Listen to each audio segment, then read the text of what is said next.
Hello বন্ধুরা, আজকে আমি তোমাদের দেখাবো ড্রাগন গাছ থেকে কিভাবে ডাল কেটে তা চারা গাছে রূপান্তরিত করা হয়।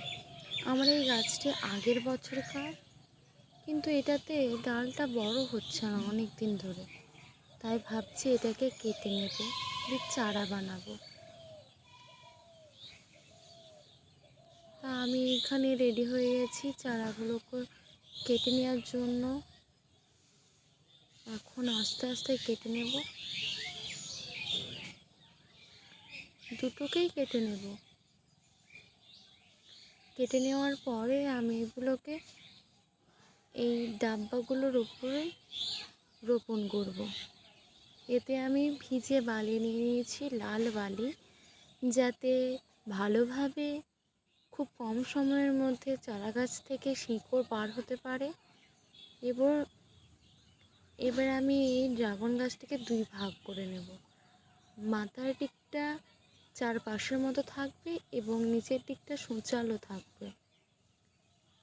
এটা আমি ভেঙেছি গোড়া থেকে, তাই নিচের দিকটা কাটিং করছি না, এবং যেটা নিচের দিকটা সূচালো থাকবে না সেটা কাটিং করে নিতে হবে।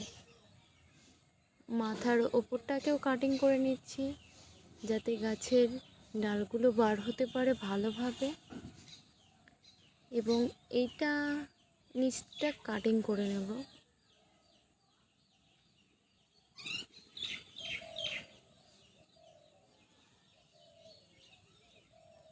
কাঁটাগুলো আছে, আমাদেরকে দেখে বসাতে হবে যে কাঁটাগুলো ওপরের দিকে থাকে, নিচের দিকে গেলে উল্টো হবে ভালোভাবে, তাহলে গাছ বার হবে না।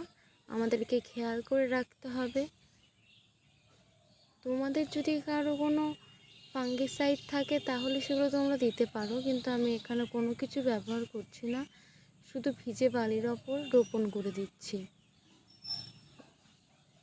ভালোভাবে রোপণ করে দিতে হবে, এগুলো বালিগুলোকে সুন্দরভাবে বসিয়ে রাখতে হবে। গাছটা আলাদা জায়গায় লাগানো ছিল, কিন্তু চারা গাছ বার হচ্ছিল না। এখানে আরেকটা টুকরো ছিল আমার কাছে, সেটাও কেটে নিচ্ছি উপরের দিকটা সুন্দর করে। আমার আনা হয়নি আর এটা ডাব্বা, তাই আমি এটাতেই রাখছি। দীর্ঘ অনেক দিন বর্ষার কারণে, বৃষ্টির কারণে জায়গাগুলো নোংরা হয়ে আছে। আগামীকাল থেকে পরিষ্কার শুরু করব। আমার লাগানো হয়ে গেছে এখানে। আমি এখন এগুলোকে হালকা মতো জল দিচ্ছি, যেহেতু বৃষ্টির সময় বেশি জল লাগবে না, তাও দিয়ে দিচ্ছি। আর এখানে আমার অনেক ফুল গাছ আছে প্রচুর, সেগুলোকে পরিষ্কার করে রাখতে হবে। পরবর্তী দিনে চেষ্টা করব তোমাদের সাথে শেয়ার করার।